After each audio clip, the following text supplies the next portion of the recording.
কিয়ামতের দিন ফেরেশতাদের লেখা সেই কপি আল্লাহ মানুষের হাতে হাতে দিয়ে বলবেন, এই হলো তোর আমলনামা। তোর আমলনামা আজকে তুই পড়। আল্লাহ বলবেন, ইকরা কিতাবাকা কাফা বিনাফসিকাল ইয়াউমা আলাইকা হাসিবা। তোর আমলনামা তুই নিজে পড়। দেখছেন আল্লাহর বিচারের নমুনা। আপনি কোনো অপরাধ করলে হয়তো পুলিশ প্রথমে তদন্ত করবে, অভিযোগ গঠন করবে, মামলা হবে, আদালতে এজলাসে হেয়ারিং হবে, শুনানি হবে, সাক্ষ্য গ্রহণ হবে, এরপরে রায় হবে। কিন্তু আল্লাহর হিসাবের সিস্টেম বড় আলাদা, বিচারের সিস্টেম বড় আলাদা। দেখা যাবে আল্লাহর বিচার যখন আরম্ভ হবে, আল্লাহ বলবেন এখানে কোনো উকিল নাই, কেউ নাই, তোর আমলনামা তুই আজকে নিজেই পড়। পাপী তাপীরা পড়তে চাইবে না, কারণ হলো আমলনামা খুলেই দেখবে এটা এমন এক আমলের খাতা, লা ইউগাদিরু সগীরাতান ওয়ালা কাবীরাতান ইল্লা আহসাহা। ছোট বড় কোনো কিছু বাদ নাই, সবই এই আমলনামায় লিপিবদ্ধ হয়ে আছে। তখন তারা বাঁচার জন্য যদি এই কথাও বলে, আল্লাহ এই আমলনামায় যা আছে এগুলো আমি করি নাই, সব ফেরেশতারা বানায়া বানায় লিখেছে। যদি সে দাবি করে এটা তার আমলের খাতা নয়, বলেন তো তাও কি বাঁচার কোনো উপায় আছে নাকি? আল্লাহ বলবেন অসুবিধা নাই, জমিন তার রেকর্ড বাজাবে। শুধু জমিন নয়, ও আমার যুবক ভাইয়েরা, বাবারা, মা বোনেরা, কি করে আমরা গুনাহ করি। আহারে আল্লাহ তাআলা কত কায়দায় যে আমাদের সব আমলনামা রেকর্ড করে রাখার ব্যবস্থা করেছেন। যদি কেউ এই কথাও বলে এই আমলনামায় যা আছে আমি করি নাই, কিংবা জমিন যে খবর বলছে খবরগুলো ভুল, এই কথা বললেও বাঁচা যাবে না। কারণ এমনটা যদি বলা হয়, কিয়ামতের দিন কিয়ামতের দিন জবানের মধ্যে তালা লাগিয়ে দিবেন কে? জবানের মধ্যে তালা লাগিয়ে দেওয়া হবে। অতঃপর দেখা যাবে আপনার হাত, পা, কান, চোখ, এমনকি চামড়া পর্যন্ত এগুলো আল্লাহর সাথে কথা বলা আরম্ভ করেছে। এজন্য আল্লাহ তাআলা বলছেন, আল ইয়াউমা নাখতিমু আলা আফওয়াহিহিম ওয়া তুকাল্লিমুনা আইদিহিম ওয়া তাশহাদু আরজুলুহুম বিমা কানু ইয়ামালু বিমা কানু ইয়াকসিবুন। সেই দিন ঠোঁটের মধ্যে, জবানের মধ্যে তালা লাগিয়ে দেওয়া হবে, লক লাগিয়ে দেওয়া হবে। কোনো কথা আর আপনি বলতে পারবেন না। দেখা যাবে এবার হাত, পা আল্লাহর কাছে সবকিছু ফাঁস করে দিচ্ছে। ওগো আমার যুবক ভাই, এই যে চরিত্র বিধ্বংসী শয়তানি উপাদান, এই মোবাইল এখন আমাদের প্রত্যেকের পকেটের মধ্যে আছে না নাই? এই হাতটাকে ব্যবহার করে গুগল শরীফে ঢুকে পর্ন সাইটে গিয়ে আজে বাজে বিভিন্ন রকম ভিডিও দেখলেন, ইউটিউবে গিয়ে আজে বাজে ভিডিও দেখলেন, এই হাত দিয়ে স্ক্রল করলেন, দেখা যাবে আপনার হাতের আঙ্গুল আল্লাহর কাছে সবকিছু সেদিন ফাঁস করে দিচ্ছে। বলবে, আল্লাহ তোমার বান্দা হাত দিয়ে এই অপকর্ম, এই গুনাহগুলো করেছে। এই হাত দিয়ে যারা গাঁজা সেবন করেছে, যারা ইয়াবা সেবন করেছে, মাদকাসক্ত হয়েছে, হাত ফাঁস করে দিবে। আজ আমার যুব সমাজ মাদকাসক্ত হয়ে গিয়েছে। আজ আমার যুব সমাজ মোবাইল আর ইন্টারনেটের অপব্যবহারে লিপ্ত হয়ে গিয়েছে। বেশিরভাগ যুবক এখন মোবাইল আর ইন্টারনেটে আসক্ত। অনলাইনে তারা জুয়া খেলে, পাবজি খেলে, বাবজি খেলে। অনেকে আবার মোবাইল আর ইন্টারনেটের অপব্যবহার করে রাত 3টা 4টা পর্যন্ত জেনা বেবিচারের সাগরে ডুবে থাকে। দেখবেন অনেক যুবক আছে রাত 3টা 4টা পর্যন্ত মোবাইলে এত পরিমাণ আসক্ত থাকে, তার মোবাইল চালানো দেখলে মনে হয় সে যেন 3টা 4টা পর্যন্ত গভীর রাত অবধি মোবাইলেই সে তাহাজ্জুদ মারে। এই হলো তার পরিস্থিতি। বলেন তো এমন যুবক এখন আমাদের সমাজে আছে না নাই? ও আমার যুবক ভাইয়েরা, এই যে এই হাত দিয়ে গাঁজা সেবন করলেন, ইয়াবা সেবন করলেন, মাদকাসক্ত হলেন, এই হাত দিয়ে আপনি মোবাইলে স্ক্রল করলেন, আজে বাজে ভিডিও দেখলেন। এই হাত দিয়ে আবার অনেক সাংবাদিক আছে, সাংবাদিক নামের সাংঘাতিক হলুদ সাংবাদিক, ইসলামের বিরুদ্ধে রিপোর্ট করেছে। এই হাত দিয়ে অনেকে আছে আলেম উলামাদেরকে বেইজ্জত করেছে, নিরীহ মানুষদেরকে গুলি করেছে। এই হাত দিয়ে যারা যত রকমের জুলুম করেছে, সেই সকল জালিমদের হাত, তাদের জুলুমের খবর যার কাছে ফাঁস করে দিবে তিনি কে? কিভাবে বাঁচবেন আমাকে বলেন? কি করে আপনি হাত দিয়ে গুনাহ কামাই করেন? এই হাত দিয়ে যত ঘুষের লেনদেন করেছেন, এই হাত দিয়ে যত সুদের কারবার করেছেন, এই হাত দিয়ে যত টেন্ডারবাজির টাকা ধরেছেন, এই হাত দিয়ে যত চুরি করেছেন, বাটপারি করেছেন, চাঁদাবাজি করেছেন, লুণ্ঠন করেছেন, এই হাত দিয়ে কামাই করা সকল অপকর্ম সেই দিন হাত আল্লাহর দরবারে ফাঁস করতে থাকবে। আল্লাহু আকবার। শুধু তাই নয়, আল্লাহ বলেছেন, শুধু তাই নয়, আল্লাহ বলেছেন শুধু হাত নয়, ওয়া তাশহাদু আরজুলুহুম, তোমাদের পাও সাক্ষী দিবে। এই পা দিয়ে হেঁটে হেঁটে কোন জায়গায় গিয়ে কোন কোন অপকর্ম করেছেন, পা এগুলো রেকর্ড করে রেখেছে। পাও বলতে থাকবে। আশ্চর্য কথা, শুধু হাত আর পা নয়, আল্লাহ তাআলা অন্য আয়াতে বলছেন, খুব খেয়াল করে শোনেন, কোরআন কারীমের 41 নম্বর সূরা, সূরা হামিম আস-সাজদা এর 19 নম্বর আয়াত থেকে আল্লাহ বলছেন, ওয়া ইয়াউমা ইউহশারু আ'দাউল্লাহি ইলান নারি ফাহুম ইউজাউন হাত্তা ইযা মা জাউহা শাহিদা আলাইহিম সামউহুম ওয়া আবসারুহুম ওয়া জুলুদুহুম বিমা কানু ইয়ামালুন। আল্লাহ বলছেন সেই দিন আল্লাহর দুশমনদেরকে যখন জাহান্নামের আগুনের দিকে ধাবমান করা হবে, এদেরকে যখন জাহান্নামের দিকে নিয়ে যাওয়া হবে, পরিস্থিতি সেদিন এমন আকার ধারণ করবে, শাহিদা আলাইহিম সামউহুম, তাদের কান সেদিন সাক্ষ্য দিবে। ও আমার যুবক ভাইয়েরা, কানের মধ্যে ইয়ারপড আর হেডফোন লাগিয়ে যে আজে বাজে গান শুনেন, এটা অন্য কেউ জানে না, কিন্তু কান দিয়ে যে শুনেছেন সেই কান এসব অপকর্ম যার কাছে ফাঁস করে দিবে কিয়ামতে, তিনি কে? কান দিয়ে যত আজে বাজে জিনিস শুনেছেন, অনেকে আছে গান বাজনায় আসক্ত, দেখবেন সারাক্ষণ খালি গান শুনে, মিউজিক শুনে, মিউজিক ছাড়া তার যেন কিছুই ভালো লাগে না। গান বাজনায় আসক্ত হয়ে যত ধরনের নাপাক গান শুনেছে, কান সাক্ষী হয়ে গিয়েছে। কিয়ামতের দিন এই কান আল্লাহর দরবারে সবকিছু ফাঁস করে দিবে।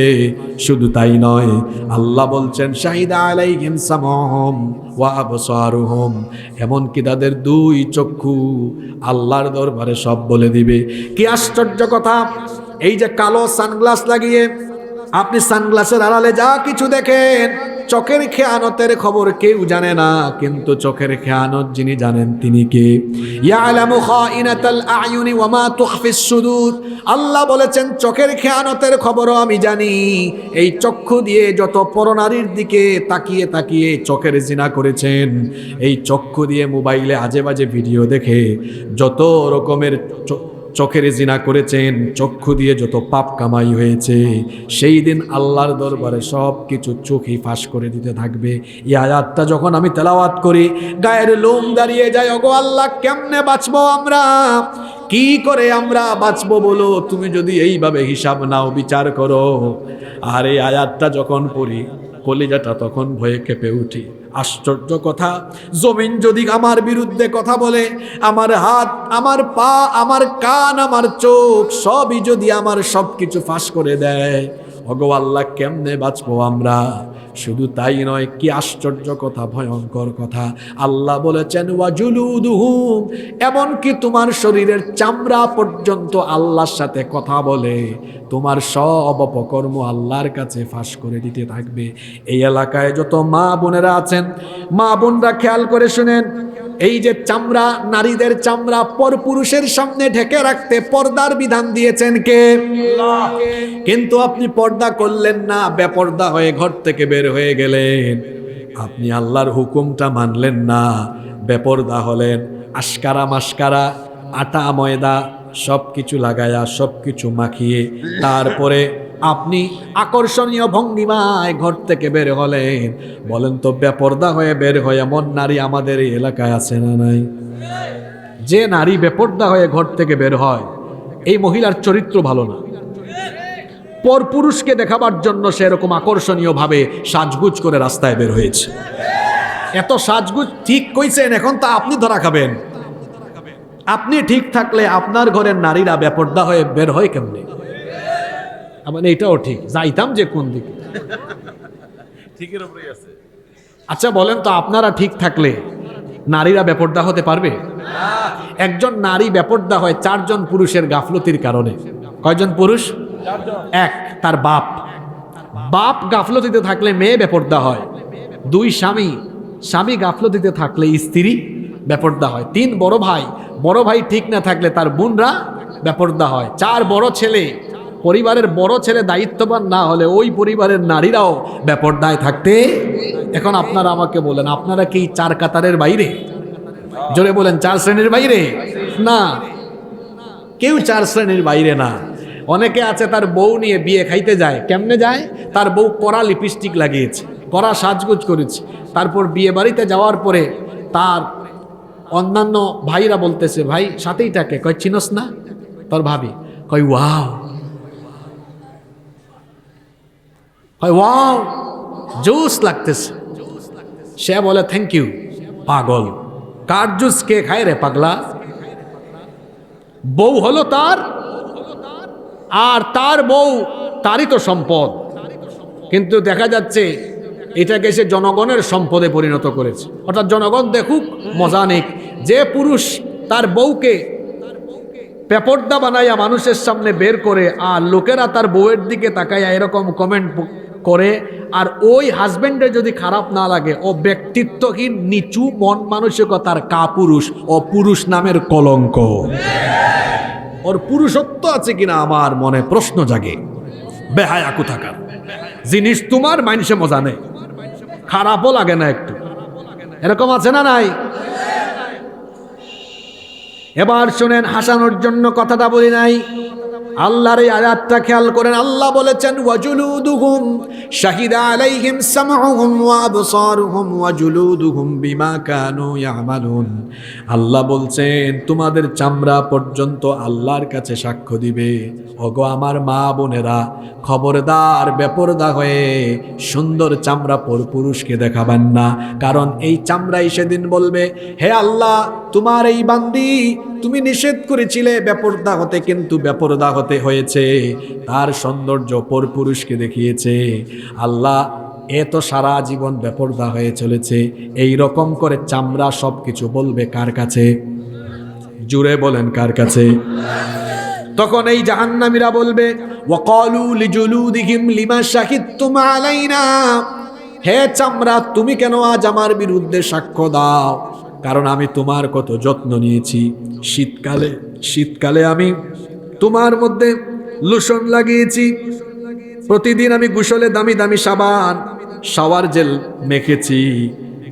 এরপরে জৈতুনের তেল চামড়ার মধ্যে ঘষেছি। সারাটা জীবন তুমি চামড়ার এত যত্ন নিলাম, আশকারা মাস্কারা লাগাইলাম, কত আটা ময়দা লাগালাম।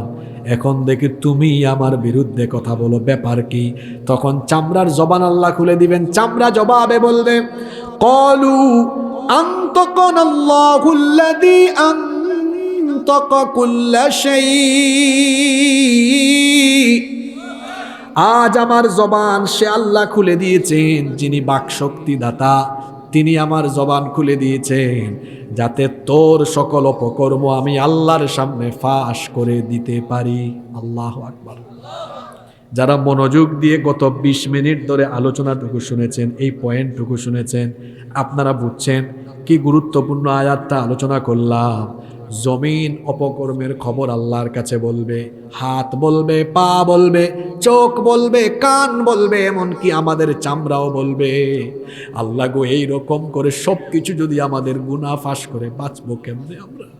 আমার হাত যদি আমার গুনার খবর বলে, আমার পা যদি আমার গুনার খবর বলে, আমার চোখ, আমার কান, আমার চামড়া যদি, এমনকি জমিনও যদি সব বলা আরম্ভ করে, অবস্থাটা কি হতে পারে চিন্তা করেন। আল্লাহ বলেছেন ইয়াউমা ইদিন তুহাদ্দিসু আখবারাহা।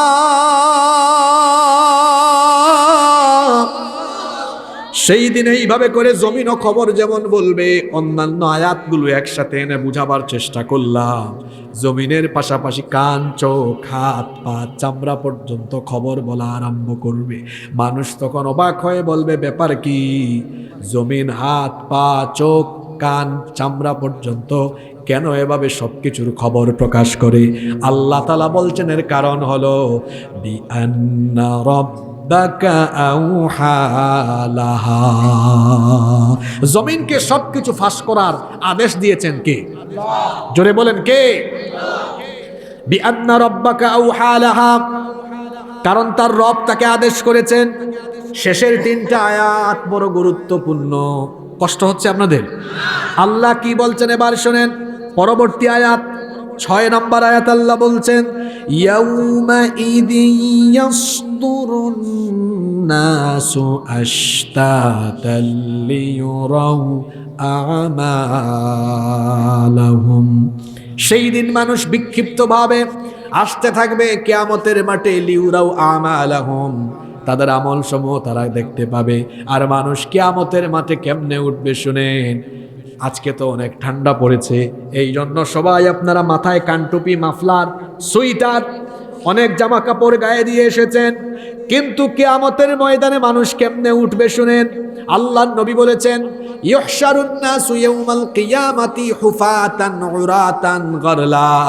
কিয়ামতের দিন মানুষগুলো উলঙ্গ অবস্থায়, কাপড় চোপড় ছাড়া উলঙ্গ, খালি পায়ে, নগ্ন পদে, খাতনাবিহীন অবস্থায় উঠবে। এই কথা শুনে আমাদের মা উম্মুল মুমিনিন আয়েশা রাদিয়াল্লাহু আনহা বললেন, ওগো আল্লাহর নবী, মানুষ যদি এইভাবে উলঙ্গ হয়ে হাসরের মাঠে উঠে, আমি তো আপনার বিবি, আমার কি সেদিন শরম লাগবে না? আমার কি লজ্জা লাগবে না? আল্লাহর নবী বললেন, আয়েশা গো শোনো, এই দিনটা এত কঠিন হবে, মানুষেরা পঙ্গপালের মতো যখন বিক্ষিপ্তভাবে এখানে আসবে, মানুষ এত বেশি ভীত বিহ্বল থাকবে, মানুষ একজন আর একজনের দিকে তাকানো তো দূরের কথা, হিসাব আর বিচারের ভয়ে মানুষ যে মাথাটা নিচের দিকে দিয়ে নফসি নফসি জিকিরে মশগুল হবে, মাথাটা উপরের দিকে উঠানোর সাহসও কেউ করতে পারবে না। এত ভয়ঙ্কর একটা দিন। আল্লাহ তাআলা অন্য আয়াতে বলেছেন, ওয়া আনযিরহুম ইয়াউমাল আজিফাতি ইদিল কুলুবু লাদাল হানাজিরি কাযিমিন। ও নবী, মানুষকে ওই দিন সম্পর্কে সতর্ক করেন যেই দিন মানুষের ভয়ের চোটে কলিজাটা একদম গলা পর্যন্ত চলে আসবে, মানুষ এত বেশি ভীত বিহ্বল হবে, আহারের দিনটা এত বেশি সাংঘাতিক কঠিন হবে। এখন তো সূর্য মানুষের মাথার থেকে 15 কোটি কিলোমিটার দূরে, কিন্তু কিয়ামতের দিন 15 কোটি কিলোমিটার দূরের সূর্য মানুষের মাথার একেবারে নিকটবর্তী হয়ে যাবে। সূর্যের প্রচণ্ড তাপে গুনাহগারদের মাথার চান্দি ফেটে যাবে। এই ভয়াবহ পরিস্থিতি আমি আপনাদেরকে কি করে বুঝাই। মহিলারা যখন চুলায় ভাত রান্না করে, পানি গরম হয়ে গেলে চাল যেমন ফুটতে থাকে, সূর্যের প্রচণ্ড হিটিংয়ের ফলে গুনাহগারদের মাথার চান্দি ফেটে মগজ উতরে উতরে গলে গলে গলে গলে বেয়ে বেয়ে পড়তে থাকবে। মানুষেরা নিজেদের ঘামে নিজেরাই সাঁতরাবে, কেউ বা হাঁটু পরিমাণ, কেউ বা কোমর সম পরিমাণ, কেউ বা বুক বা গলা সম পরিমাণ, কেউ বা আবার ঘামের মধ্যে সাঁতার কাটতে থাকবে। পিপাসার যন্ত্রণায় মানুষ কাতর হয়ে যাবে, কারণ সেই দিন হাউজে কাউসারের পানি ছাড়া আর কোনো পানিও থাকবে না।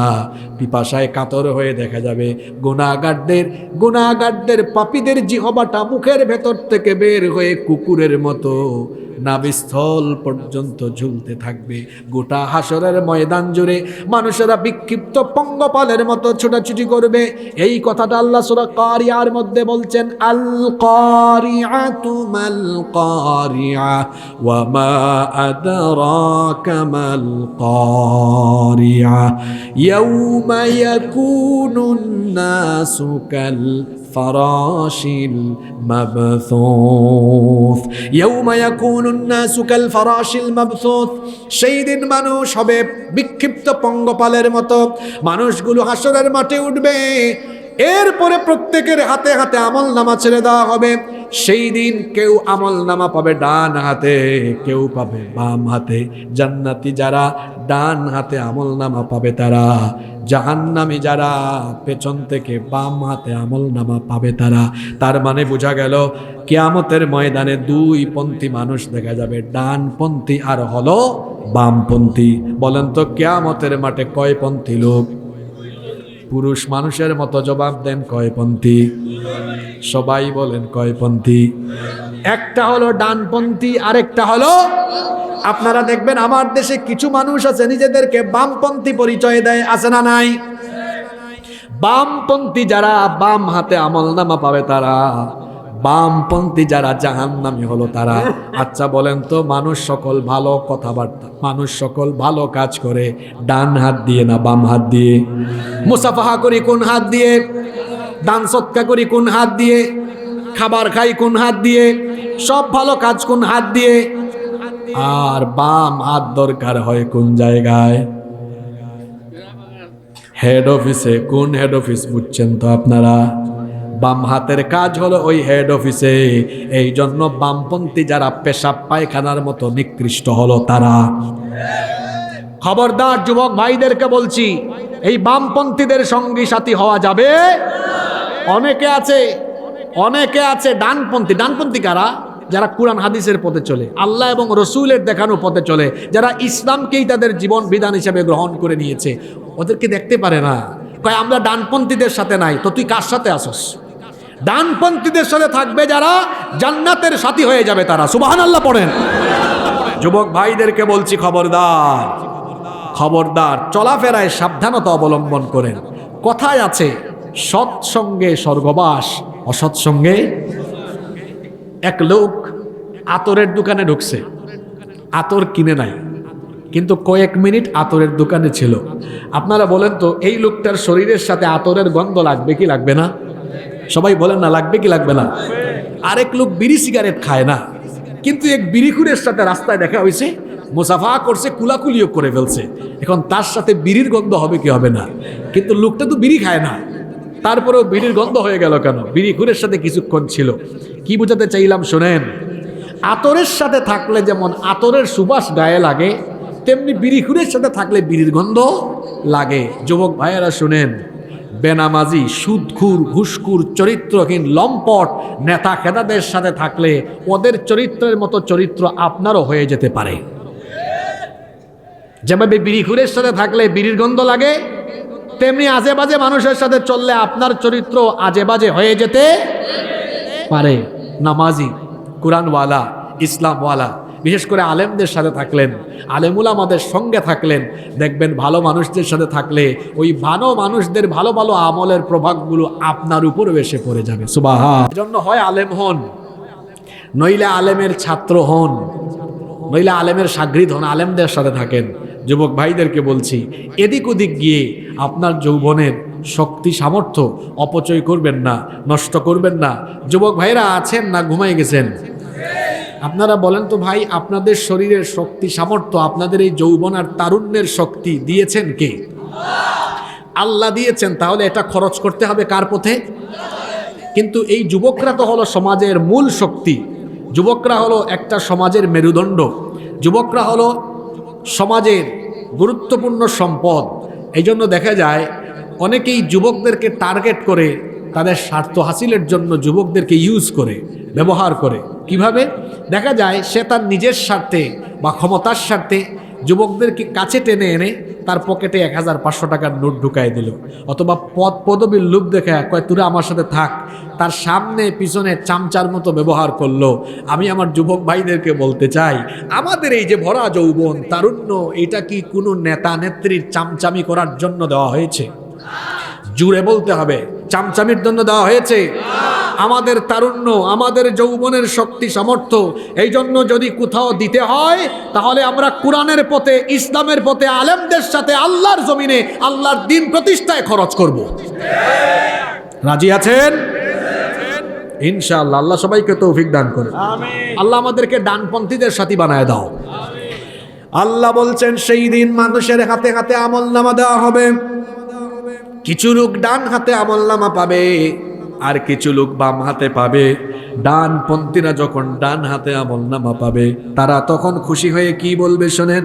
কোরআনে কারীমের 69 নম্বর সূরা সূরাতুল হাক্কা এর 19 নম্বর আয়াত থেকে আল্লাহ বলছেন ফাআম্মা মান উতিয়া কিতাবাহু বিয়ামিনিহি ফায়াকুলু হাউম ইকরাউ কিতাবিয়া ইন্নী যানানতু আন্নী মুলাকিন হিসাবিয়া ফাহুয়া ফি ঈশাতির রাদিয়া ফি জান্নাতিন আলিয়া। আল্লাহ তাআলা বলছেন যারা ডান হাতে আমলনামা পাবে তারা আমলনামা হাতে নিয়ে বলবে দেখো দেখো দেখো আমার আমলনামা পড়ে দেখো। আচ্ছা বলেন তো পরীক্ষায় যদি কেউ ভালো রেজাল্ট করে তার মার্কশিট খুশি হয়ে সবাইকে সে দেখায় কি দেখায় না?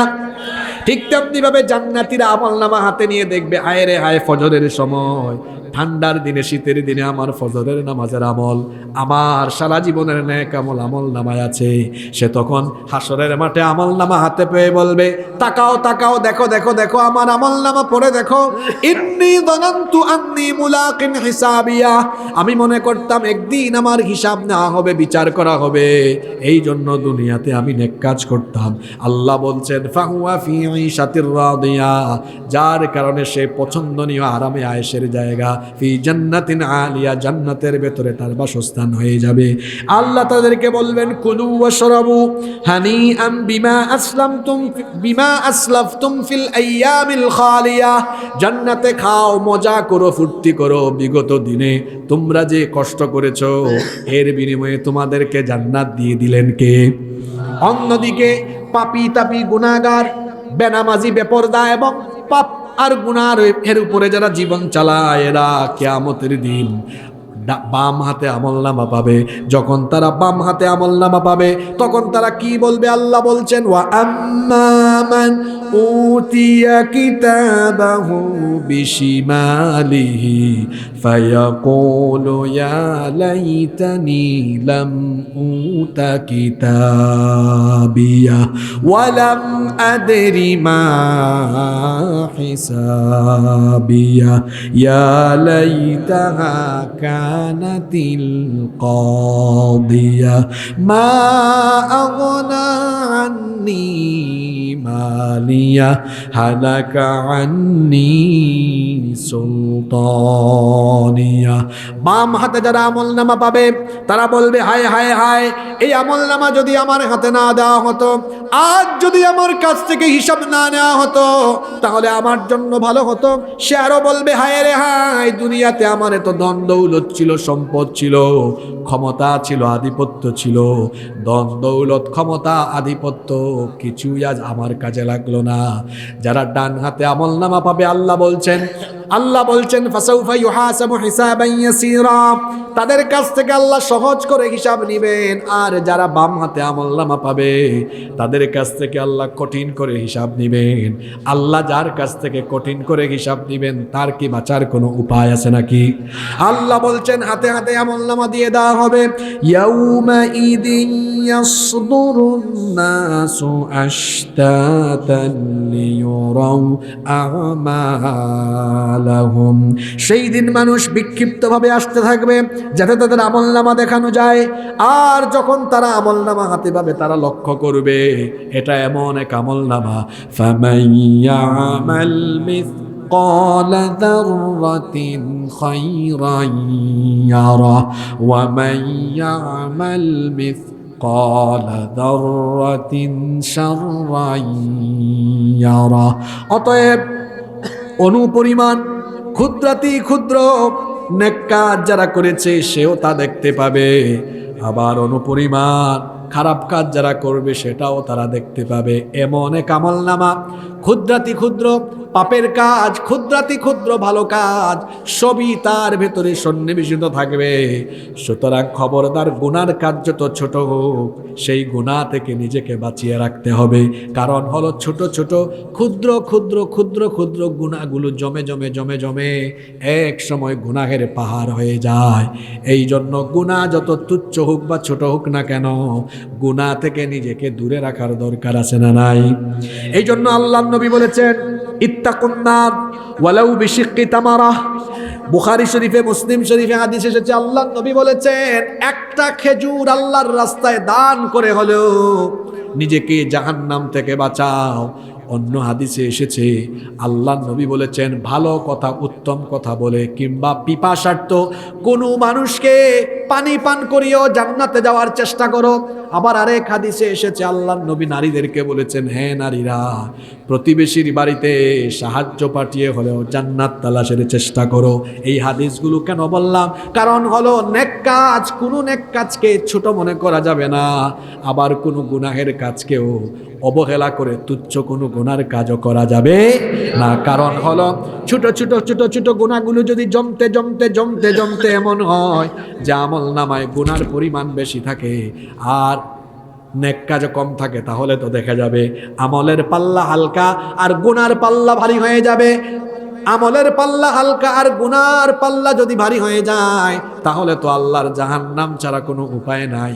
ফাআম্মা মান ফাকুলাত মাওয়াজিনুহু ফাহুয়া ফি ঈশাতির রাদিয়া ওয়া আম্মা মান খাফফাত মাওয়াজিনুহু ফাউম্মুহু হাওিয়া। যাদের নেকির পাল্লা ভারী হবে তারা সফল কাম হয়ে জান্নাতি হবে, আর যাদের গুনাহের পাল্লা ভারী হয়ে যাবে তারা ধ্বংস হয়ে যাবে। এই জন্য কোনো গুনার কাজকে হালকা মনে করলে হবে না। আল্লাহ বলছেন ক্ষুদ্রাতি ক্ষুদ্র নেক কাজ এমনকি ক্ষুদ্রাতি ক্ষুদ্র গুনাহের কাজ সব কিছু আমলনামায় তারা দেখতে পাবে। এমন এক আমলনামা কোনো কিছু বাকি নাই, সবই সেখানে থাকবে। তবে যারা ডান হাতে আমলনামা পাবে তাদের হিসাব সহজ হবে। আপনারা বলেন তো কিয়ামতে যদি আল্লাহ কাউকে হিসাবের জন্য ধরেন সে কি বাঁচার কোনো উপায় আছে নাকি? জোরে বলেন, বাঁচার উপায় আছে? এই যে তারাগঞ্জ বাজারে মনে করেন আপনার একটা দোকান আছে, এই দোকানে আপনার একজন ম্যানেজার বা কর্মচারী আছে। এখন আপনি 2-3 দিনের জন্য সিলেটে অথবা চট্টগ্রামে পরিবার নিয়ে গেলেন ঘুরতে, কক্সবাজারে চলে গেলেন। আপনি ম্যানেজারকে বলে গেলেন, দেখো তোমাকে আমি বিশ্বাস করি, 2-3টা দিনের জন্য ঘুরতে যাচ্ছি, তোমাকে দায়িত্ব দিয়ে গেলাম ব্যবসাটা সুন্দর করে চালাবা। 3 দিন পরে আপনি আসলেন, আসার পরে বললেন, ম্যানেজার ঠিকঠাক মতো সব চালাইছো কিনা? সে বলতেছে, দেখেন স্যার, গত 3 দিন আমি যা যা করছি সব হিসাব এখানে আছে। এখন ম্যানেজার আপনাকে হিসাব দিল। এই হিসাব নেওয়ার পদ্ধতি 2টা আছে। একটা হলো আপনি হিসাবটা হাতে নিয়ে ভাবলেন, আমার এত বিশ্বস্ত ম্যানেজার, এত দেখার কি আছে, হ্যাঁ বিশ্বস্ত ম্যানেজার। আপনি তখন কি করলেন, তার হিসাবটা হাতে নিয়ে বলেন, আচ্ছা ওকে ঠিক আছে দাও। এটাও হিসাব নেওয়ার একটা পদ্ধতি। আরেকটা পদ্ধতি হলো ম্যানেজার হিসাব দিল আর আপনি একদম বলতেছেন, শুনো পরশুদিন এত টাকা এই জায়গায় ব্যয় করলা কেন, কি কি করছিলা, আচ্ছা এখানে এত টাকা আয় হইল কেন, একটু বর্ণনা দাও তো। এখন যদি পয়েন্টে পয়েন্টে তারে জিজ্ঞাসাবাদ করেন, পয়েন্টে পয়েন্টে তারে যদি আপনি জেরা করা আরম্ভ করেন, বলেন এই হিসাবটা সহজ হবে না কঠিন হবে? জোরে বলেন, সহজ না কঠিন? আরে আগের সিস্টেমটা সহজ না কঠিন? আগেরটা সহজ। কিয়ামতের দিন আল্লাহ হাতে হাতে আমলনামা দিবেন। দেওয়ার পরে আল্লাহ যদি কাউরে ধরেন, সে যত বড় হুজুর হোক আর যত বড় বুজুর্গ হোক, আল্লাহ যদি হাতে আমলনামা দিয়ে বলেন, ধরেন নামাজি সবসময় নামাজ পড়ছে, কিন্তু আল্লাহ যদি বলেন তোর নামাজের সাজদাটা এরকম হইলো না কেন, রুকুটা এরকম হইলো না কেন, আর একটু বেশি সময় পড়লি না কেন, তুই খুশুটা আর একটু বাড়াইলি না কেন, আল্লাহ যদি এরকম খুঁচাই খুঁচাই খুঁটে খুঁটে খুঁটে খুঁটে জিজ্ঞাসাবাদ আরম্ভ করেন, তাহলে কেউ কি রেহাই পাবে? জোরে বলেন, রেহাই পাবে? এই জন্য আল্লাহ নবী বলেছেন, মান্নু কিসা উযযিবা, যার কাছ থেকে কিয়ামতের দিন হিসেব চাওয়া হবে সে ব্যক্তি আটকে যাবে, ধরা পড়ে যাবে, তার বাঁচার কোনো উপায় থাকবে না। যার কাছে আল্লাহ হিসাব চাইবেন সে আটকে যাবে। আমাদের মা আম্মা জান আয়েশা রাদিয়াল্লাহু আনহা নবীজিকে গিয়ে জিজ্ঞেস করলেন, ওগো আল্লাহর নবী, তাহলে সবচেয়ে সহজ হিসাবের নমুনাটা কেমন? আল্লাহ তো কোরআনে বলেছেন যারা ডান হাতে আমলনামা পাবে তাদের কাছ থেকে আল্লাহ নাকি সহজ করে হিসাব নেবেন। তাহলে আপনি একটু বলেন দেখি সহজ হিসাবের নমুনাটা কেমন হবে? আল্লাহ নবী তখন বললেন, আয়েশা গো শোনো, আল্লাহ তাআলা যার কাছ থেকে সহজ করে হিসাব নিতে চাইবেন, আল্লাহ ওই ব্যক্তির হাতে থাকা আমলনামাটা শুধু একবার দেখবেন, কিন্তু যাচাই বাছাই না করে আল্লাহ মায়া করে দয়া করে তার জন্য জান্নাতের দুয়ারটা খুলে দিবে। আল্লাহ তুমি তাদের কাতারে আমাদেরকে শামিল করো। আরো আসতে বলেন আমিন। আল্লাহ দেখবেন ওই যে ম্যানেজার দিয়েছে, আচ্ছা ঠিক আছে, ঠিক এই কায়দায় কিয়ামতের দিন আল্লাহ যাদেরকে মাফ করতে চাইবেন, জান্নাত দিতে চাইবেন, বলবেন দেখি অমুক আসো, দেখি যাও জান্নাত দিয়ে দিলাম। আল্লাহ যাকে দয়া করতে চাইবেন দেখবেন যাচাই বাছাই না করে দয়া করে আল্লাহ জান্নাতে ঢুকাবেন। সুবহানাল্লাহ। কিয়ামতের দিন কোনো মানুষ আমল দিয়ে জান্নাতে যেতে পারবে না। শুধুমাত্র আমল দিয়ে জান্নাতে যাওয়া যাবে না, আমলের সাথে আল্লাহর দয়াও লাগবে। আল্লাহর দয়া ছাড়া জান্নাত পাওয়া যাবে না। কিয়ামতের দিন আল্লাহর দয়া ছাড়া জান্নাতে যাওয়া যাবে না। শুনেন, এক লোক, তাকে আল্লাহ বলবেন, একজন নেককার বান্দাকে আল্লাহ ডেকে বলবেন, উদখুলিল জান্নাতা বিরহমাতি, go to the paradise with my mercy, তুমি আমার দয়ায় জান্নাতে ঢুকো। ওই লোকটা তখন বলবে, আল্লাহ আমি তোমার দয়ায় কেন জান্নাতে ঢুকবো, বাল বি আমালি, আমি আমার আমল দিয়ে আজকে জান্নাতে যাব, কারণ আমি সারা জীবন আমল করেছি, আমি আমার আমল দিয়ে জান্নাতে যেতে চাই, তোমার দয়ায় না।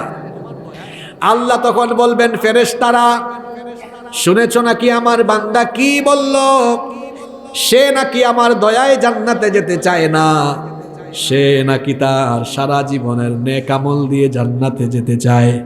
তো আমিও দেখতে চাই আমার বান্দার নেক আমলের পরিমাণ বেশি না আমি আল্লাহর দয়ার পরিমাণ বেশি। আল্লাহ ফেরেশতাদেরকে বলবেন, ও আমার ফেরেশতারা, আমার এই বান্দার সারা জীবনের যত নেক আমল আছে সকল নেক আমলগুলোকে মিজানের এক পাল্লায় রাখো, আর আমি আমার বান্দাকে তো অগণিত দয়া করেছি। বলেন তো আল্লাহ কত দয়া করেছেন, এগুলো কি গুনে গুনে শেষ করা যাবে নাকি? আল্লাহর নিয়ামত কোনোদিনও গুনে শেষ করা যাবে না। ওয়া ইন তাউদ্দু নি'মাতাল্লাহি লা তুহসুহা, আর আল্লাহর নিয়ামত যদি গণন আরম্ভ করো গুনতে গুনতে কোনোদিনও শেষ করা যাবে না। আল্লাহ ফেরেশতাদেরকে বলবেন, ও আমার ফেরেশতারা, আমি আমার বান্দাকে তো দয়া করে অগণিত নিয়ামত দিয়েছি, সকল দয়া দরকার নাই, পৃথিবীকে দেখার জন্য আমি আমার বান্দাকে দুইটা চক্ষু দিয়েছিলাম, এই দয়াটাও কার? আহারে যাদের চোখ নাই, দুনিয়ার সৌন্দর্য তারা দেখে না, চোখ এত বড় নিয়ামত, এই নিয়ামত না থাকলে দুনিয়া দেখা যাইতো না, এই নিয়ামত দিয়েছেন কে? আল্লাহ বলবেন দুইটা চোখেরও দরকার নাই, ফেরেশতারা এক কাজ করো, একটা চক্ষু নামক দয়াকে মিজানের আরেক পাল্লায় রাখো। শুনতেছেন আপনারা? কাজটা কি করলো? এক পাল্লায় বান্দার সারা জীবনের নেক আমল, আর আরেক পাল্লায় সকল দয়া। না, কয়টা দয়া? কয়টা চোখ? জোরে বলেন, কয়টা চোখ? ফেরেশতা যখন এই বান্দার সারা জীবনের নেক আমলগুলোকে মিজানের এক পাল্লায় রাখবে, আর আরেক পাল্লায় যখন আল্লাহর দেওয়া একটা চক্ষু নামক দয়াকে রাখবে, দেখা যাবে বান্দার সারা জীবনের নেক আমলের চাইতে আল্লাহর দেওয়া একটা চক্ষু নামক দয়ার পাল্লা ভারী হয়ে যাবে। এই লোকটা বুঝতে পারবে আজ হাসরের মাঠে আল্লাহর দয়া ছাড়া আমার জান্নাতে যাওয়ার কোনো সুযোগ নাই। শুধু আমল দিয়ে জান্নাতে যাওয়া যাবে না, এর সাথে আল্লাহর দয়াও লাগবে। তখন সে বলবে, মাবুদ গো, আমার ভুল হয়ে গিয়েছে, আমি ভুল করে ফেলেছি, তুমি আমাকে মাফ করে দাও। আমি বুঝতে পেরেছি শুধুমাত্র আমার আমল দিয়ে আজ আমি জান্নাতে ঢুকতে পারবো না, এর জন্য আমলের সাথে দয়াও লাগবে। মাবুদ গো, এখন আমি আমল দিয়ে না, তোমার দয়া দিয়ে জান্নাত চাই। এই লোকটা প্রথমে বলেছিল দয়া নয় আমল দিয়ে যাবে, আর এখন বলে শুধু আমল নয়, কি দিয়ে? দয়া দিয়ে জান্নাতে যাব। আল্লাহর নবী বলেছেন, ও আয়েশা শোনো, আল্লাহ যাকে দয়া করতে চাইবেন হাতে থাকা আমলনামা দেখবেন, কিন্তু আল্লাহ যদি মায়া করতে চান, মহব্বত দেখাতে চান, যাচাই বাছাই না করে ভুল ত্রুটিগুলোকে আল্লাহ মাফ করে দয়া করে জান্নাত দিয়ে দিবেন। এই জন্য আল্লাহর নবী একটা দোয়া সব সময় করতেন, আল্লাহুম্মা হাসিবনি হিসাবান ইয়াসীরা। সবাই আমার সাথে বলেন আল্লাহুম্মা, মহব্বতে বলেন আল্লাহুম্মা হাসিবনি হিসাবাই ইয়াসীরা। কি সুন্দর দোয়া! প্রতিদিন আপনারা এই দোয়াটা পড়বেন। আল্লাহর রাসূলও দোয়াটা পড়তেন, আল্লাহুম্মা হাসিবনি হিসাবান ইয়াসীরা, আল্লাহুম্মা হাসিবনি হিসাবান ইয়াসীরা। এর মানে হলো, হে আল্লাহ আমার কাছ থেকে সহজ করে হিসাব নিও। আল্লাহ যদি কারো কাছ থেকে সহজ করে হিসাব নেয়, ওই লোকটার জন্য আল্লাহর জান্নাত ওয়াজিব হয়ে যাবে। এখন আপনারা আবার মনে মনে ভাবিয়েন না, হুজুর বহুত ওয়াজ তো শুনছি, তার মানে বুঝছি আমল দিয়ে যেহেতু জান্নাতে যাওয়া যাবে না, তাইলে আজকে থেকে আমরা কোনো আমল করব না, আল্লাহর দয়ার আশা করে বসে থাকবো। বাবারা ভাইয়েরা, ভুল বুঝলে হবে না। আল্লাহর দয়া পাবেন তখন নেক আমলে অগ্রসর থাকবে, যখন নেক আমলে অগ্রসর থাকতে হবে আপনাকে, কোনো নেক কাজ ছেড়ে দেওয়া যাবে না। ঈমান আনার পরে সবচেয়ে বড় নেকির কাজ হলো 5 ওয়াক্তের নামাজ। ঈমান আনার পরে সবচাইতে বড় নেকির কাজ হলো 5 ওয়াক্ত নামাজ। এই নামাজ হলো এমন এক ইবাদত, আল্লাহর নবী বলেছেন, লা দীনা লিমান লা সালাতা লাহু, যার মধ্যে নামাজ নাই তার মধ্যে দ্বীন নাই। মানে হলো যার মধ্যে নামাজ নাই তার মধ্যে ঈমান নাই। বলেন তো আমার দেশে মাহফিলে মানুষ বেশি নাকি নামাজের জামাতে মানুষ বেশি? এটা ভালো লক্ষণ না খারাপ লক্ষণ? আপনারা কেউ রাগ করবেন না প্লিজ। এখানে অনেক আল্লাহর কুতুব এসে বসে গেছে, যারা এশার নামাজ কাজা করেছে কিন্তু 12টা পর্যন্ত বসে বসে ওয়াজ শুনতেছে। আবার এসে বলবে, হুজুর গো আমি আপনার এত মহব্বত করি, ইউটিউবে প্রতিদিন আপনার ওয়াজ শুনি। যদি বলি ভাই আজকে 5 ওয়াক্তের নামাজ আদায় করছেন কিনা, কিচ্ছু বলে না। যেই ব্যক্তি 5 ওয়াক্তের নামাজ ছাড়ে সারাদিন, সেই ব্যক্তি ওয়াজ শুনলেও কোনো ফায়দা হবে না, ওয়াজ করলেও ফায়দা নাই, শুনলেও ফায়দা নাই, যদি আমল পাওয়া না যায়। এজন্য কবি তো বলেছেন, আমাদের দেশে হবে সেই ছেলে কবে, কথায় না বড় হয়ে কাজে বড় হবে। এই জন্য আমরা কথা যত বলবো বা শুনবো, তার চাইতে আমল করব কম না বেশি। এই যে রাত 12টা হয়ে যাচ্ছে ওয়াজ শুনতেছি আমরা, যদি আমরা ফজরের নামাজ কাজা করি তো এতক্ষণ ওয়াজ শোনায় কোনো ফায়দা আছে নাকি? আহারে নামাজ নামাজ নামাজ, এটা এমন এক ইবাদত, নামাজ যার মধ্যে নাই তার মধ্যে ঈমান নাই, আর যার মধ্যে ঈমান নাই সেই লোক জান্নাতে যাওয়ারও কোনো সুযোগ। তাহলে বলেন তো, যেই নামাজ ছাড়া জান্নাত পাওয়া যায় না, সেই নামাজ আমরা ছাড়বো না ধরবো? জোরে বলেন, ছাড়বো না আদায় করব? নামাজ ছেড়ে দিলে খুশি হন আল্লাহ না শয়তান? আরো জোরে বলেন, নামাজ ছাড়লে খুশি হয় কে, আর আদায় করলে খুশি হয় কে? তাহলে 5 ওয়াক্ত নামাজ ছাইরা আমরা কারে খুশি করতেছি? আমার বাবারা, আমার ভাইয়েরা, পায়ে ধরে বলে গেলাম, আল্লাহর ওয়াস্তে 1 ওয়াক্ত নামাজও আপনি কাজা করবেন না। নামাজের আমল যেন মিস না হয়। 5 ওয়াক্ত নামাজ আমরা জামাতের সাথে আদায় করব। ঠিক তেমনি ভাবে আল্লাহর হকের পাশাপাশি মানুষের হকের ব্যাপারে সাবধান হয়ে যাব। মানুষের হকের মধ্যে সবচেয়ে উপরে সবার আগে প্রাধান্য দিতে হবে নিজের বাবা মাকে। আব্বা আম্মাকে আঘাত করা যাবে না, কষ্ট দেওয়া যাবে না, বেয়াদবি করা যাবে না। পিতা মাতার সাথে উত্তম ভাষায়, সুন্দর ভাষায় কথা বলতে হবে। অসদাচরণ করা যাবে না। অসুস্থ হলে বাবা মাকে চিকিৎসা করাতে হবে, খেদমত করতে হবে। যারা বিবাহিত, স্ত্রীর হক আদায় করবেন। মহিলা প্যান্ডেলে যারা আছেন, স্বামীর হক আদায় করবেন।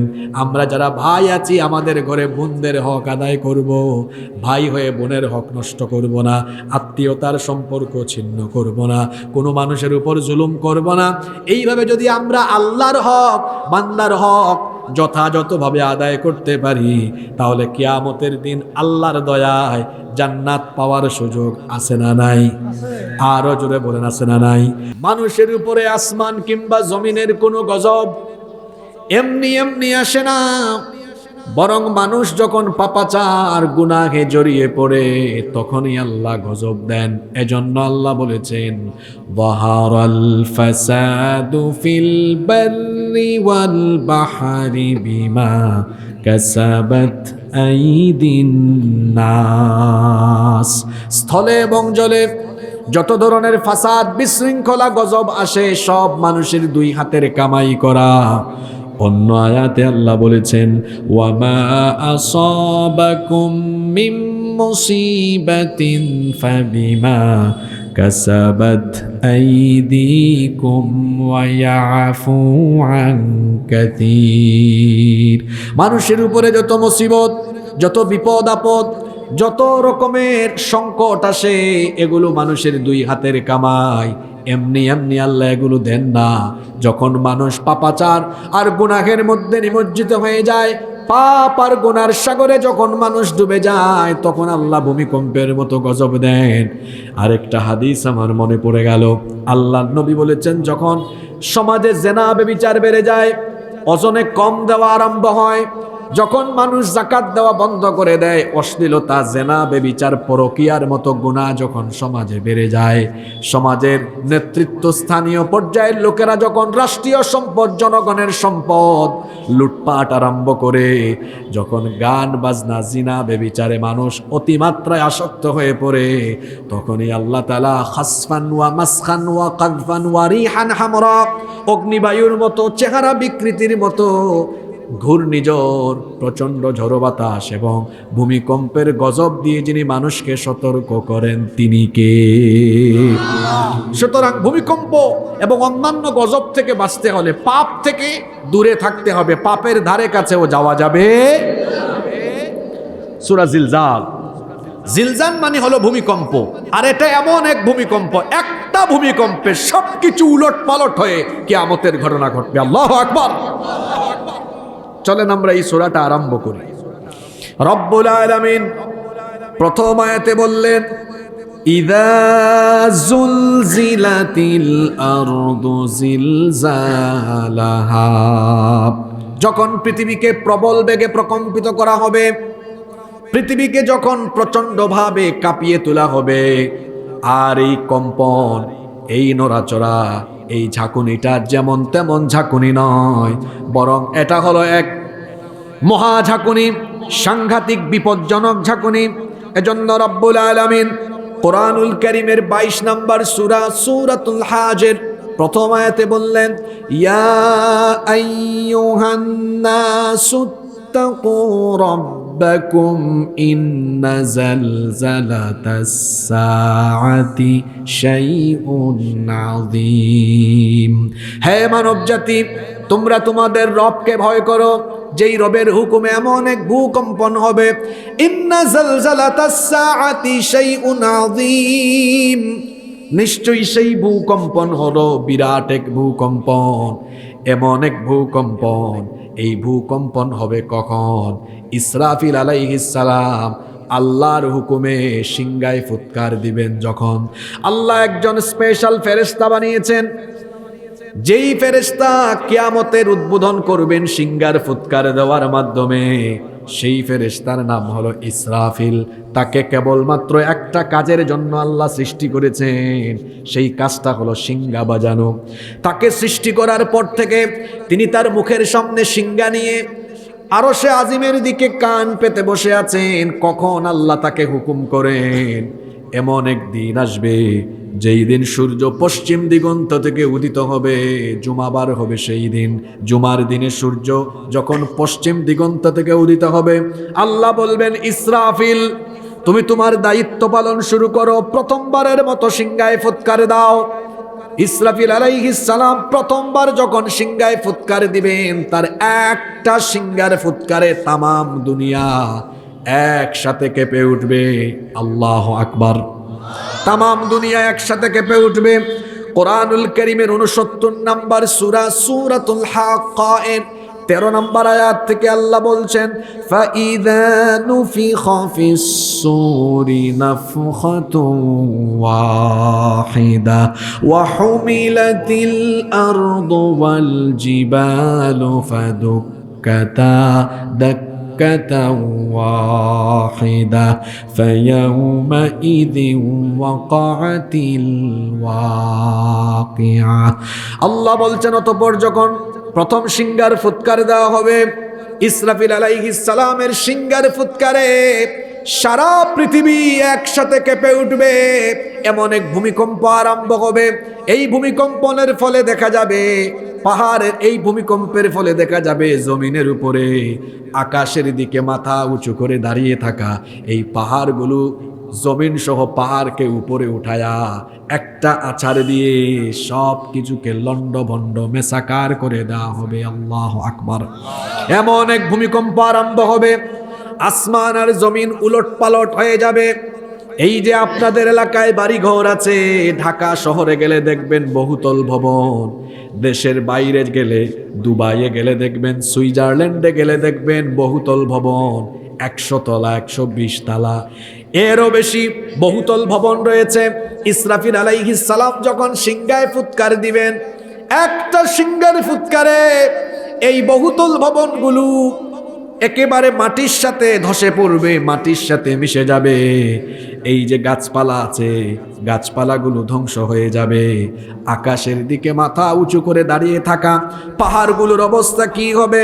রব্বুল আলামিন কোরআনুল কারীমের ৭৩ নম্বর সূরা সূরাতুল মুজাম্মিলের 14 নম্বর আয়াতে বলছেন, ইয়াউমা তারজুফুল আরদু ওয়াল জিবালু ওয়া কানাতিল জিবালু কাসীবাম মাগিলা।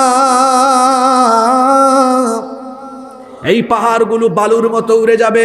সূরা কারিয়ার মধ্যে আল্লাহ বলেছেন, ওয়া তাকুনুল জিবালু কাল ইহনিল মানফুশ।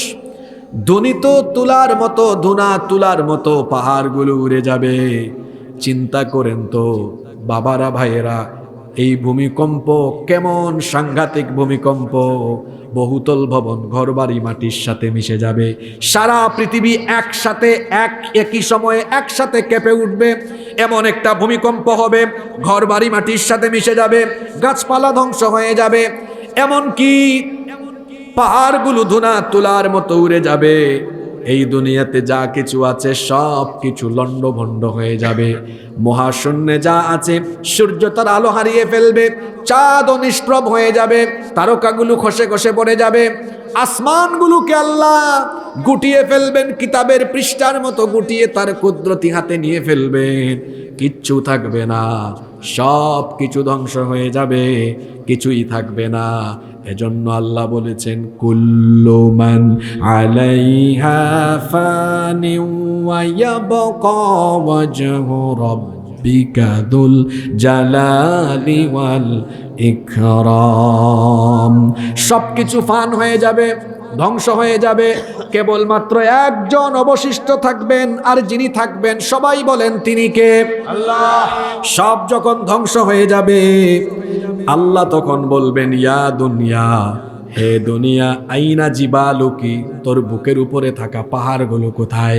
আইনা আশজারুকি, তোর বুকের উপরে থাকা গাছপালাগুলো কোথায়? আইনা আনহারুকি, তোর বুকের উপরে থাকা বহমান নদ নদীগুলো কোথায়? আল্লাহ বলবেন, ইয়া দুনিয়া আইনা ইমারুকি, তোর বুকের উপরে থাকা বিরাট বিরাট বিল্ডিং গুলো কোথায়? আইনাল মুতাকাব্বিরুন, হে দুনিয়া, তোর বুকের উপরে চলা দাম্ভিক শাসক গোষ্ঠী কোথায়? আইনাল জাব্বারুন, প্রতাপশালী স্বৈরাচারেরা কোথায়? আল্লাহ প্রশ্ন করবেন, কিন্তু জবাব দেওয়ার কেউ থাকবে না। তখন আল্লাহ আবারও বলবেন, লিমানিল মুলকুল ইয়াউম, আজকে রাজত্ব এবং ক্ষমতা কার? আপনারা জবাব দিয়েছেন, কিন্তু তখন তো জবাব দেওয়ার মতো আপনারাও অবশিষ্ট থাকবেন না। আল্লাহ একাকী প্রশ্ন করবেন, কোনো জবাব আসবে না। আল্লাহ আবার নিজেই উত্তর দিয়ে দিবেন, লিল্লাহিল ওয়াহিদিল কাহ্হার, আজ ক্ষমতা কার? ইসরাফিল আলাইহিস সালাম একটিবার ফুৎকার দিবেন, একটা মাত্র সিংহার ফুৎকারে সারা দুনিয়া একসাথে কেঁপে উঠবে, একসাথে প্রবল বেগে গোটা পৃথিবীকে কাঁপিয়ে তোলা হবে একটা ভূকম্পনে। গোটা পৃথিবী এমনকি বিশ্বজগৎকে চূর্ণ বিচূর্ণ মেসাকার করে দিয়ে কিয়ামতের ঘটনা যিনি ঘটিয়ে দিবেন, গলার আওয়াজ বড় করে সবাই বলেন তিনি কে? এজন্য রব্বুল আলামিন সূরা জিলজালের প্রথম আয়াতে বললেন, ইদা জুলজিলাতিল আরদু জিলজালাহা, যখন পৃথিবীকে প্রবলভাবে প্রকম্পিত করা হবে। এরপরের আয়াতে আল্লাহ বললেন, ওয়া আখরাজাতিল আরদু আথকালাহা, আর মাটির ভেতরে থাকা সব কিছু মাটি সেদিন বমি করে দিবে। মাটির ভেতরে থাকা সব কিছু মাটি উপরে উঠায় দিবে। মাটির ভেতরে কি আছে আর মাটি উপরের মধ্যে কি বা বের করে দিবে, একই রকমের কথা আল্লাহ কোরআনে কারিমের 84 নম্বর সূরা সূরাতুল ইনশিকাকের 3 এবং 4 নাম্বার আয়াতে বললেন ওয়া ইদাল আরদু মুদ্দাত ওয়া আলকাত মা ফিহা ওয়া তাখাল্লাত। আল্লাহ বললেন ওয়া ইদাল আরদু মুদ্দাত, আর সেই দিন জমিনকে সম্প্রসারিত করে দেওয়া হবে। আপনারা ভাবতে পারেন জমিন আবার সেদিন সম্প্রসারিত হবে কেমনে? কারণ ইসরাফিলের প্রথম সিংহার ফুৎকারের পরে যখন প্রবল ভূমিকম্পে সবকিছু ধ্বংস হয়ে যাবে, বাড়িঘর, বিশাল বিশাল পাহাড় সব কিছু যখন মাটির সাথে মিশে যাবে, তখন জমিনের পরিধি, জমিন আরো সম্প্রসারণ হবে। আবার এই যে সাগর আছে, পৃথিবীর 4 ভাগের 1 ভাগ হলো মাটি, 3 ভাগই হলো পানি। সবচাইতে বড় মহাসাগরের নাম হলো প্রশান্ত মহাসাগর। উইকিপিডিয়াতে সার্চ করবেন, এর আয়তন হলো 16,54,00,000 বর্গ কিলোমিটার। আল্লাহু আকবার। আটলান্টিকের আয়তন হলো 8,24,00,000 বর্গ কিলোমিটার। এই যে বিশাল বিশাল মহাসাগরের সাগরের পানি, এগুলো আল্লাহ শুকিয়ে ফেলবেন, তখন জমিনটা প্রশস্ত হয়ে যাবে। এরপরে আল্লাহ বলছেন ওয়া আলকাত ফিহা ওয়া আলকাত মা ফিহা ওয়া তাখাল্লাত, জমিনের ভেতরে যা আছে জমিনটা উপরে উঠায় দিবে। এজন্য আল্লাহ সূরা জিলজালের 2য় আয়াতে বলছেন ইযা জুলজিলাতিল আরদু জিলজালাহা ওয়া আখরাজাতিল আরদু আথকালাহা, যখন পৃথিবীকে প্রবলভাবে কাঁপিয়ে তোলা হবে, প্রবল ভূমিকম্পে জমিনের ভেতরে যা আছে জমিন ভেতরে থেকে তা উপরে উঠিয়ে ফেলবে। প্রশ্ন হলো জমিন নিচ থেকে, তার পেট থেকে কি বের করবে? তাফসীর ইবনে কাসির, তাফসীরে তাবারি, কুরতুবী সহ সবগুলো তাফসীর স্টাডি করলে দেখা যায় এই ব্যাপারে মুফাসসিরগণ যে অভিমত দিয়েছেন, সবগুলো অভিমত একত্রিত করলে দেখা যায় সেই দিন জমিন তার পেটের ভেতর থেকে 3টা জিনিস বের করবে। কথা বুঝে থাকলে পুরুষ মানুষের মতো জবাব দেন, সেই দিন জমিন তার পেটের ভেতর থেকে কয়টা জিনিস বের করবে? 3টা জিনিস বের করে দিবে। তবে এই অবস্থা হবে তখন ইসরাফিল দ্বিতীয়বার সিংহার ফুৎকার দিবে। যখন প্রথমবার সিংহার ফুৎকারের পরে আসমান জমিন উলটপালট হয়ে সব কিছু লণ্ডভণ্ড চূর্ণ বিচূর্ণ হয়ে যাবে, আর দ্বিতীয়বার সিংহায় ফুৎকার দেওয়ার পরে হাসরের ময়দান কায়েম হবে। মানুষ তখন কবর থেকে উঠতে থাকবে, মানুষ তখন হাসরের মাঠে যাবে কার হুকুমে? ওয়া আখরাজাতিল আরদু আথকালাহা, জমিন তার পেটের ভেতর থেকে সবকিছু উদ্গীরণ করে দিবে। 3টা জিনিস উদ্গীরণ করবে। নাম্বার 1 নাম্বার হলো, আপনাদের এলাকায় আছে গুরুস্থানে কবরস্থানে শুয়ে থাকা, সারা দুনিয়ার কবরস্থানে শুয়ে থাকা অসংখ্য অগণিত মুর্দেগান আছেন। এই মৃত মানুষগুলোকে মাটি তখন উপরে তুলে ফেলবে আল্লাহর হুকুমে। কবরের উপর থেকে মাটি সরে যাবে। এজন্য আল্লাহ তাআলা কোরআনে কারীমের 39 নম্বর সূরা সূরাতুজ জুমারের 68 নম্বর আয়াতের শেষাংশে বললেন ওয়ানুফুম্মা নুফিখা ফীহি উখরা ফাইযা হুম কিয়ামুন ইয়ানজুরুন, অতঃপর যখন আরেকবার সিংহায় ফুৎকার দেওয়া হবে তখন তাদেরকে কবর থেকে উঠিয়ে ফেলা হবে। হাসরের ময়দানে গিয়ে মানুষ দাঁড়িয়ে যাবে। সূরা আদিয়াতের শেষের দিকে আল্লাহ বলেছেন আফালা ইয়ালামু ইযা বু'থিরা মা ফিল কুবুর, মানুষ কি ওই সময়টার কথা জানে না যখন কবরগুলো খুলে দেওয়া হবে? ওয়া আখরাজাতিল আরদু আথকালাহা, জমিনের পেটের ভেতরে শুয়ে থাকা মৃত মানুষগুলোকে জমিন উপরে বের করে দিবে কার হুকুমে? এই তো গেল একটা। 2 নাম্বার হলো এই জমিনের বুকের উপরে আমরা প্রতিদিন চলাফেরা করে আমরা যত কথা বলি, যত কাজ করি, আমাদের কথাবার্তা, আচার আচরণ সব কিছু জমিন রেকর্ড করে রেখেছে। রেকর্ডিং এর স্তূপ জমিনের ভেতরে জমা হয়ে আছে। সব জিনিসের সাক্ষ্য প্রমাণ জমিন বহন করছে। এই মাটি হলো অতীতের সাক্ষী, বর্তমানের সাক্ষী, ভবিষ্যতের কর্মকাণ্ডের সাক্ষী।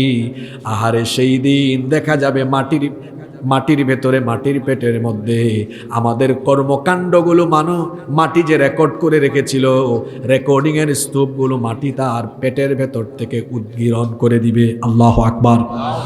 3 নম্বর হলো আল্লাহ নবী বলেছেন, এই হাদিসটি সবচেয়ে বেশি সংখ্যক হাদিস যিনি বর্ণনা করেছেন সাইয়্যিদুল মুহাদ্দিসিন আবু হুরায়রা রাদিয়াল্লাহু আনহু বর্ণনা করেছেন। তিনি বলেছেন আল্লাহর নবী বলেছেন, কিয়ামতের দ্বিতীয়বার সিংহার ফুৎকার দেওয়ার পরে জমিনের পেটের ভেতরে থাকা যত খনিজ সম্পদ আছে, যেমন স্বর্ণ, রৌপ্য, হীরা, জওহর সহ যত খনিজ পদার্থ আছে, জমিন তার পেটের ভেতর থেকে জমিনের উপরে উদ্গীরণ করে দিবে। আল্লাহু আকবার। তখন কি হবে?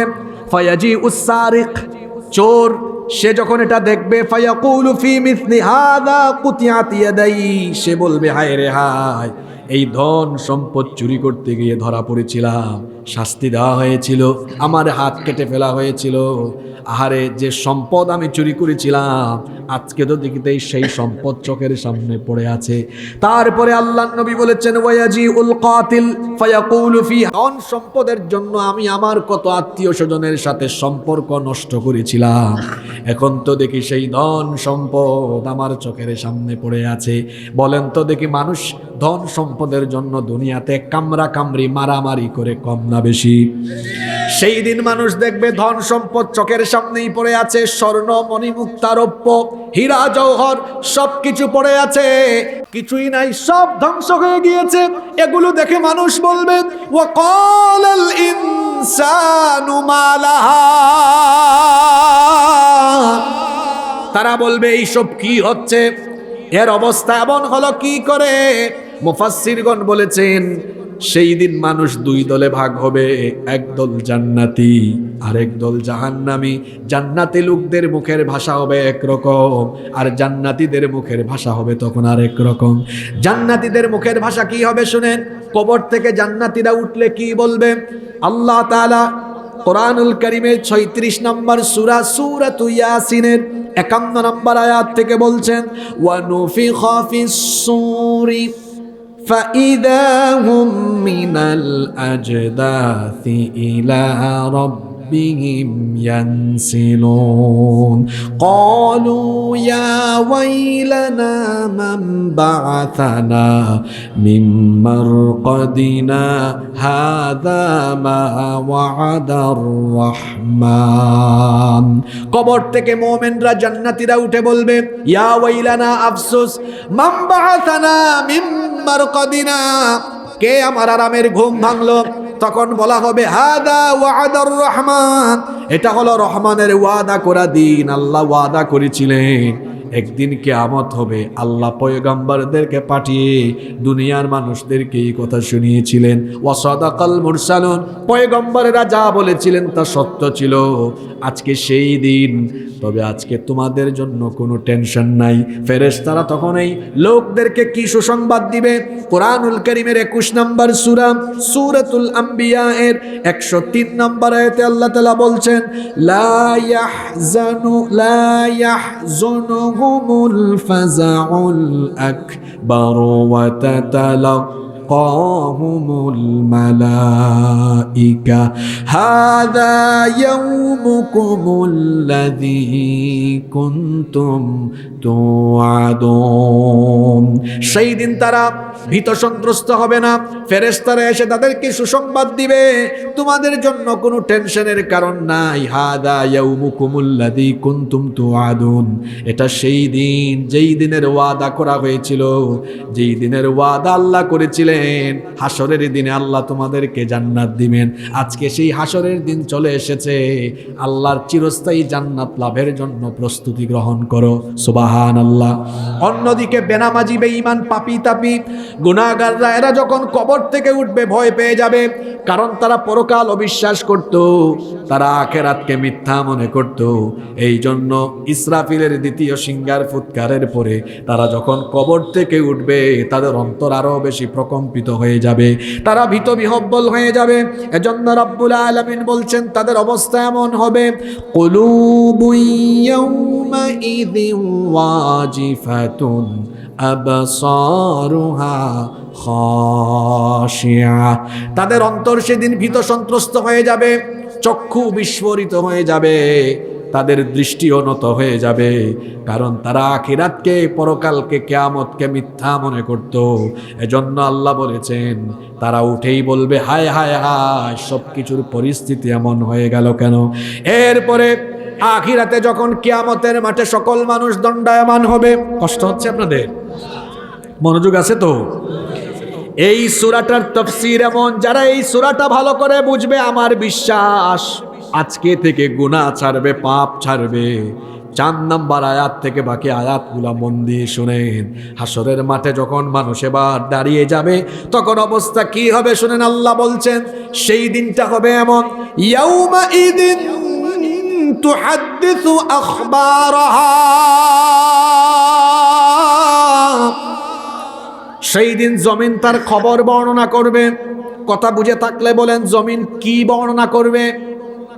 সবাই বলেন কি? এখন বলতে পারেন হুজুর জমিনের খবর আবার কি? আসেন এই কথাটা আমরা জেনে নেই। তিরমিজি শরীফে হাদিস এসেছে, আবু হুরায়রা রাদিয়াল্লাহু আনহু হাদিসটি বর্ণনা করেছেন। তিনি বলছেন আল্লাহর নবী এই আয়াত একদিন সাহাবীদের সামনে তেলাওয়াত করলেন। সাহাবীদের সামনে তিনি তেলাওয়াত করলেন, ইয়াউমা ইদিন তুহাদ্দিসু আখবারাহা, সেই দিন জমিন তার খবর বলে দিবে। এই আয়াতটি তেলাওয়াত করে আল্লাহর নবী সাহাবীদেরকে প্রশ্ন করলেন, আতাদরুনা মা আখবারুহা, ও আমার সাহাবীরা তোমরা কি জানো নাকি জমিনের খবর কি? তখন সাহাবীরা বললেন আল্লাহু ওয়া রাসূলুহু আলাম, এই ব্যাপারে আল্লাহ এবং তার রাসূল সবচাইতে ভালো জানেন।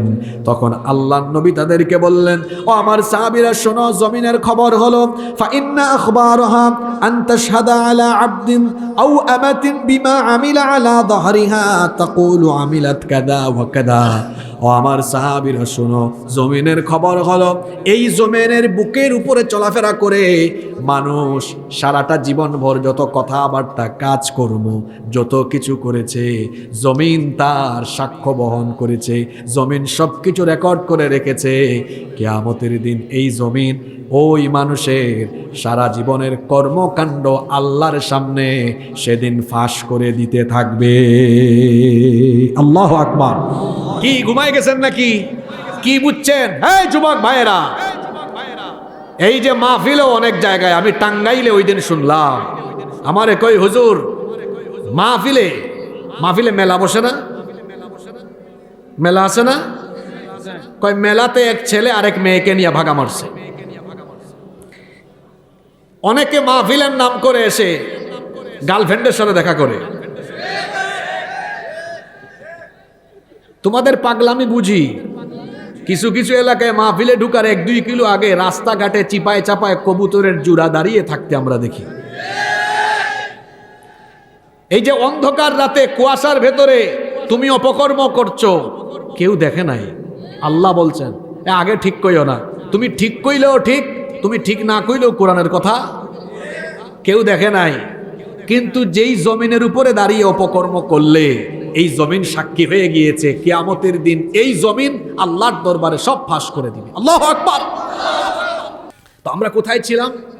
ইয়াউমা ইদিন তুহাদ্দিসু আখবারাহা, সেই দিন জমিন তার খবর বলে দিবে।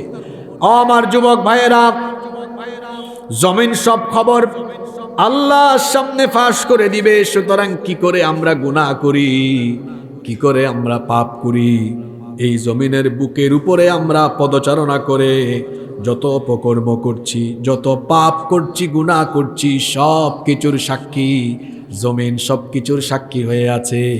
কিয়ামতের ময়দানে জমিন সব খবর আল্লাহর সামনে ফাঁস করে দিবে। সেই দিন আমার আপনার কি অবস্থা হবে আপনি চিন্তা করে দেখেন তো। কোথায় কি করেছেন, কোন কোন জায়গায় কোন অপকর্মটুকু আমরা করলাম, জমিন সব কিছু ধারণ করে রেখেছে। জমিন সব কিছুর সাক্ষী হয়ে গিয়েছে। এখন অনেকে হয়তো টেকনিক করে বলবে হুজুর আমি তো পুকুরে গিয়ে যদি কোনো গুনাহ করি তো এটা তো আর জমিন না, পানির মধ্যে গুনাহ করলে আল্লাহ এটা কেমনে জানবেন? এইরকম অনেকে ভাবতে পারে। তবে মনে রাখবেন আল্লাহর বিচারের সিস্টেমটা বড় ভিন্ন।